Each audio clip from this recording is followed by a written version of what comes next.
So I get my son, we were driving a minivan at the time, we get myself in the Town and Country minivan, and we're headed down the road, and it's raining, not torrential downpour, but it's raining, it affects the roads.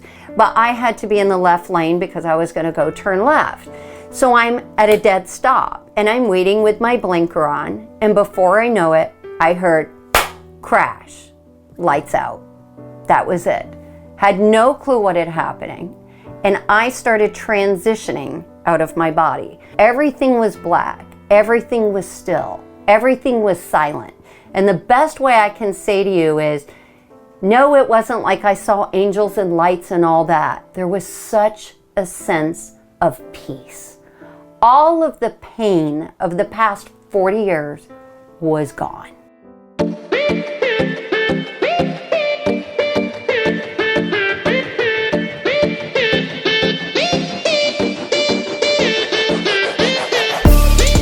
Everybody, this is Allie Craig, and this is EmpiHER TV, where every single week we introduce you to an amazing female entrepreneur who is building her business her way, living her life her way, and having the success she wants and is growing towards her way.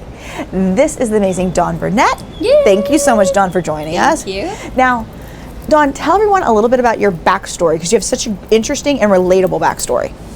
So, backstory, super quick on the backstory of, because I believe childhood really helps to shape and mold your future. Completely. And then from there you choose how you want to remold where you're at. And so growing up in a broken home, one of 5 kids, my dad left my mom high and dry. It was a struggle. We grew up in the cheese line.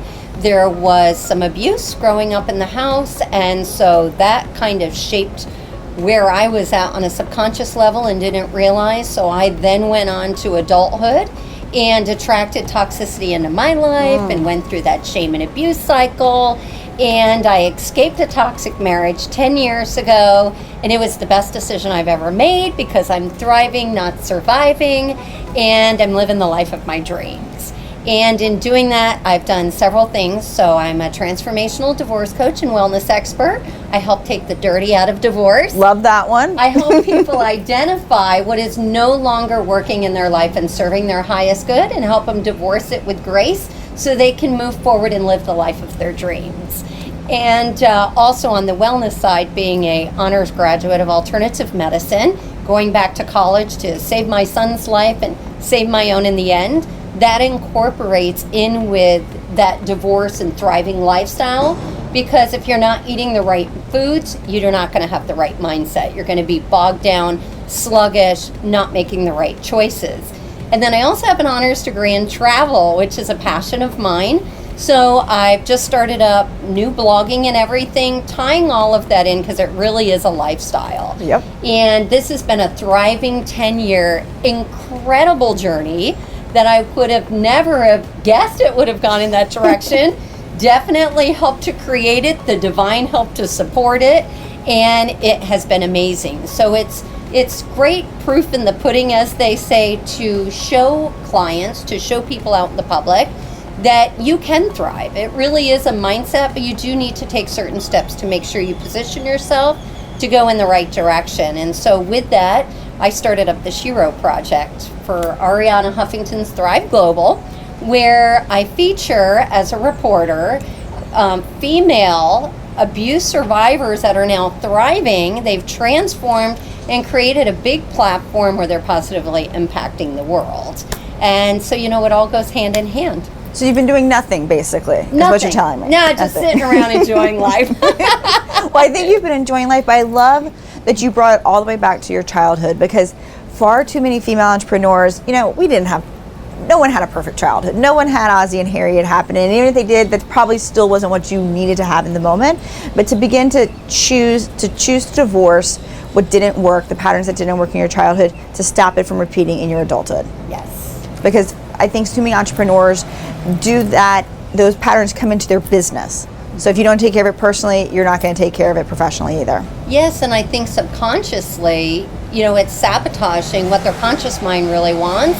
And if they don't understand the mind-body-spirit connection and how every intricate component in their life connects and affects their life, They're just wondering why things aren't working out. Yeah. So it's important to help identify. They're doing the to-do, but they're not seeing the result in the action. Exactly. And that's what I love about all of your brands, the entire holisticness of your empire, is that it does talk about the body side of life, the physicality of it, which then attaches to the mental side of it, which then attaches to our relationships, which then attaches to how we see the world and everything else. So it really is that lifestyle. Absolutely.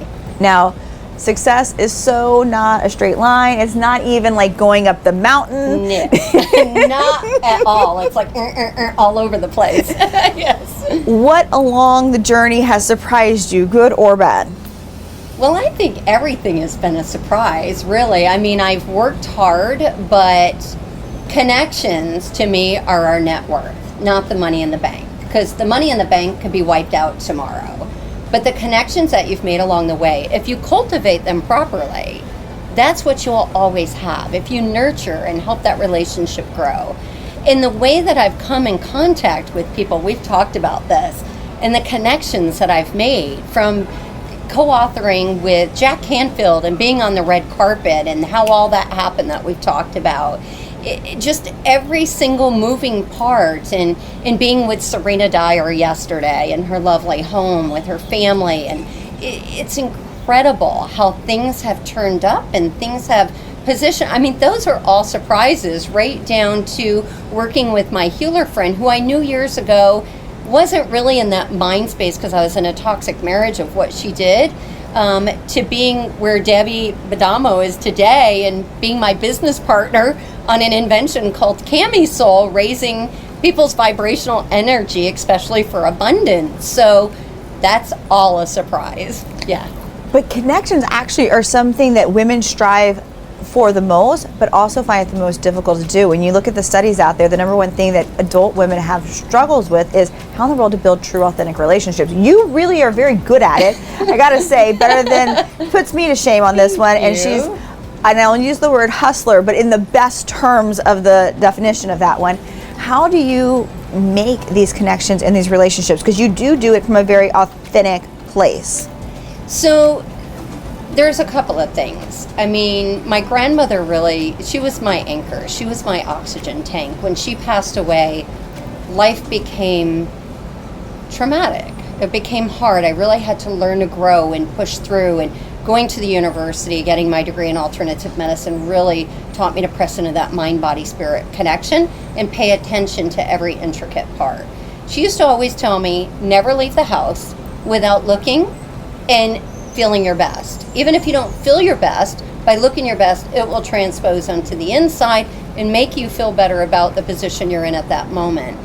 And then always, my grandmother never had an enemy. She was very outspoken and direct. That could be where I get it from. I don't know. Who knows, right? But I'm guessing probably so.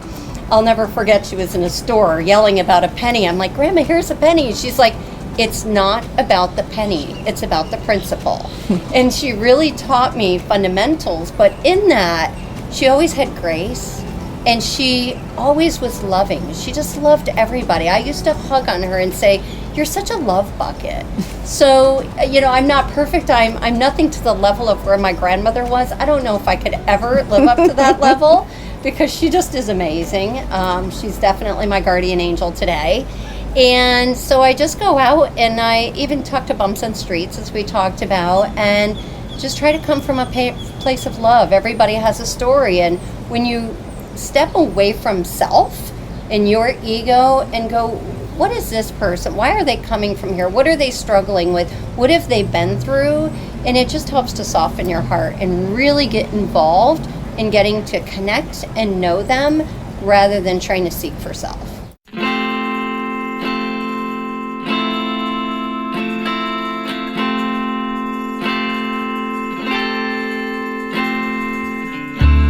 And I was floating. And there was this female voice that I did not recognize.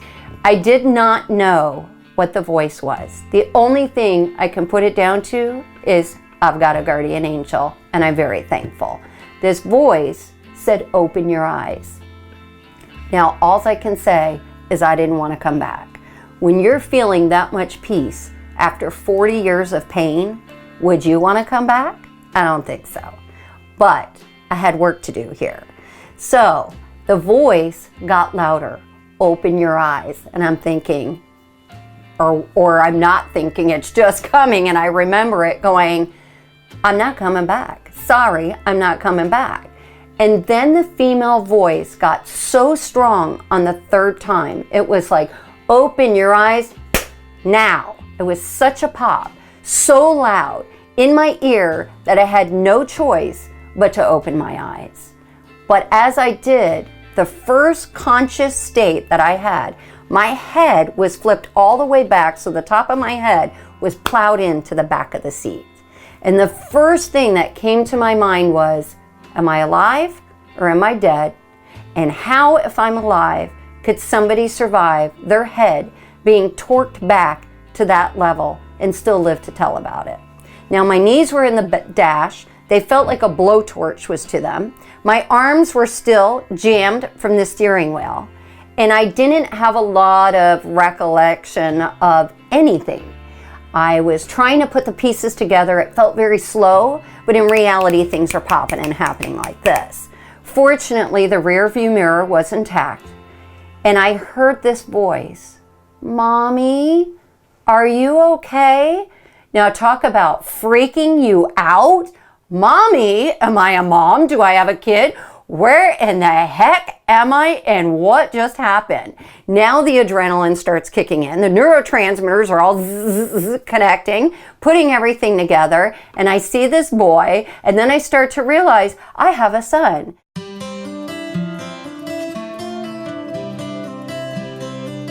Now, you use the word connection a lot, and that is actually the name of your most current book. Tell us about your book. So that is a sequel. It started out with the funny of dating in Hollywood with Mr. Pushy Pants and Trailing Beautiful Blonde. And I just was seeing the dating world as a disaster. And it's funny, I have a lot of guys that I've met that have said dating has become a disaster, right? I just recently was speaking with a gentleman, and he said, loyalty is only a tattoo today, right? And I thought that was very well put. So if they're identifying it, I figured I needed to step up and just write the funny, comical dating book, which was published by Jack Canfield, Chicken Soup for the Soul, original publisher, HCI. And then that, I was like, okay, we'll make a series eventually, never expecting, okay, we're going to go right into the next series. And again, being away and having divorced women or women going through divorce just come, and we always attract people into our lives. I believe that wholeheartedly. And they just started coming to me from Hollywood at the Beverly Hills, Hilton, to the Meisner Plaza IPIC Theater, to I'm just minding my own business. And they're telling me about their struggles with divorce. So I thought, you know what? It doesn't have to be that way. I'm going to step up. I attracted 10 other incredible co-authors into my life for the book. And these stories, I wanted to expand beyond the Chicken Soup for the Soul mini clip and really help people get immersed and embody what their story was, where they can identify and find sticking points versus thriving points and how they can make a shift in their life. Love that. I love that idea of shifting. And as you're growing your empire, you have to shift personally as well. I mean, it's building an empire, being successful is much of an internal work as it is external. What do you do on a daily basis to keep yourself thriving and growing? Well, it is a constant daily. Yes, it's daily. See, I didn't even say weekly. It's a daily. Thank you. It is. And it's like snapshot by snapshot, right? So I'm human. I get irritated by traffic. I'm the driver personality. I'm a New Yorker. I'm direct and I'm busy. But I always have to remind myself, okay, I'm not perfect. I'm going to make mistakes, but take a step back. Why am I acting this way? Why am I in a hurry? Am I concerned with what someone's going to say if I'm late? Is it more of I don't like to be late, more of the ego position? What is it that is driving me to be out of sorts? So always there's power and peace and a pause. And I do so much. I meditate. We talked about sound therapy and kind of reconstructing the vibrational energy and the molecular structure in the brain so you can unstick and remove blockages. I work with my healer business partner, Debbie Badamo. She's awesome. And we do coding the body, which is what the Camisole helps with, and raising vibrational energy. I listen to positive mindsets, fun podcasts, because you got to have fun in life. The Sherry and Nancy show. Okay, yay, Sherry and Nancy. And just, I actually sat down and wrote it all out. Tapping into courses, tapping into things that are going to increase my vibrational energy. And very important to not hang around people that are going to drain my energy. And it's nothing against them, but if I find myself in that spot, it could just be who they are or where they're at, is again, taking that power of peace and a pause and go, you know what, I need some time to myself. And that's not selfish. That's wise and healthy.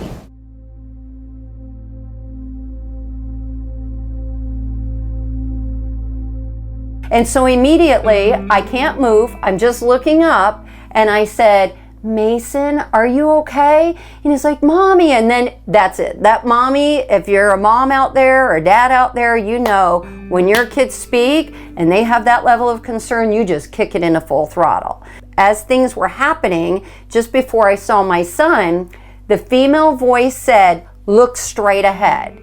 And so I looked straight ahead as I had pulled my head up, and there was lights of oncoming traffic coming at me. It said, turn your wheel. I turned it sharp, aligned perfectly in my lane. How can that possibly be? I can barely move my arms. The vehicle never worked again. I know it's crazy, but it never worked again. The back windows are all blown out. The back is all crunched up in, almost all the way to my son's seat. Thank goodness he was not in the third row, or he would have been a goner, right? So he too has a special calling on his life. So I'm going around the van like this, and of course I'm feeling glass. Did not miraculously get cut. Everything is happening like this. You have to remember, everything's happening like in a split second. So I'm going around. I remember trying to get the door open. Of course, my arms here from being jammed are killing me, right? So I'm trying to get it open. The lady's trying to get it open, and I'm like, it's not moving. Of course, if you've ever had to do anything in an emergency where your life depends on it, you will make things happen, right? So we got that door open just enough, and I'm very fortunate, even to this day, my son's a little skinny guy, right? So I picked my son up, ran across 2 lanes of oncoming traffic, people yelling at me, honking on their horns. This is New York, right? Going, get out of the road, lady. It's like, really? I really planned for this. And then I go on the other side of the road, and we collapsed right there on the side of the road. Next thing I know, we're on body boards. And next thing I know, the paramedic comes into the ambulance, and he says, ma'am, is this your phone? I went, yes. He goes, well, do you know how we found it? And I said, how? And he said, thank goodness you had the OtterBox, or your phone would have been demolished. It popped towards the back. At the impact, you were hit from behind by a hit and run drunk driver. Wow. I mean, I've got chills just telling you that. Unbelievable.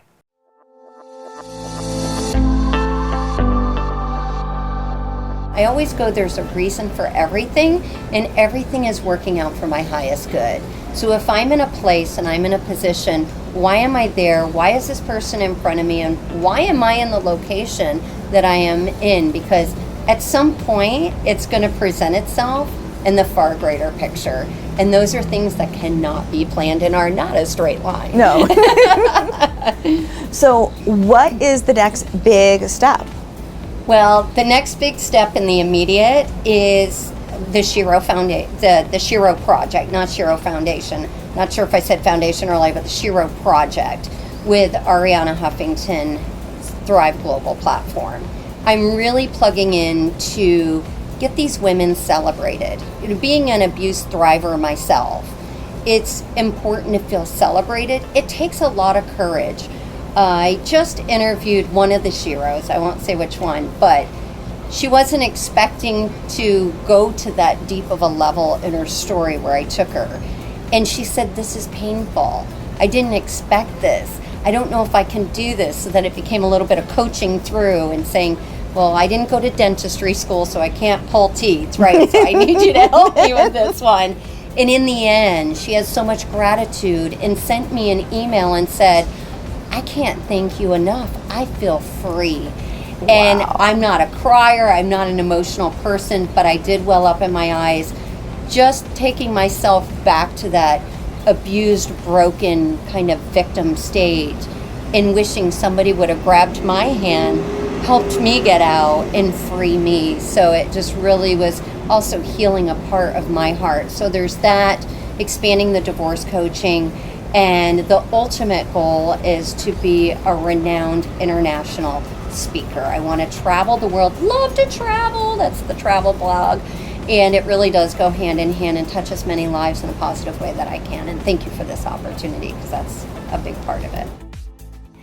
It was at that moment in time, it was just like something, boom, it's like flipping the light switch, went off, that I survived because I am to take everything I learned in college and everything I had been through for the 40 years and now magical 10-year journey of my life being divorced happily, and go out and spread it to the masses to help heal the world. And that's why I'm here.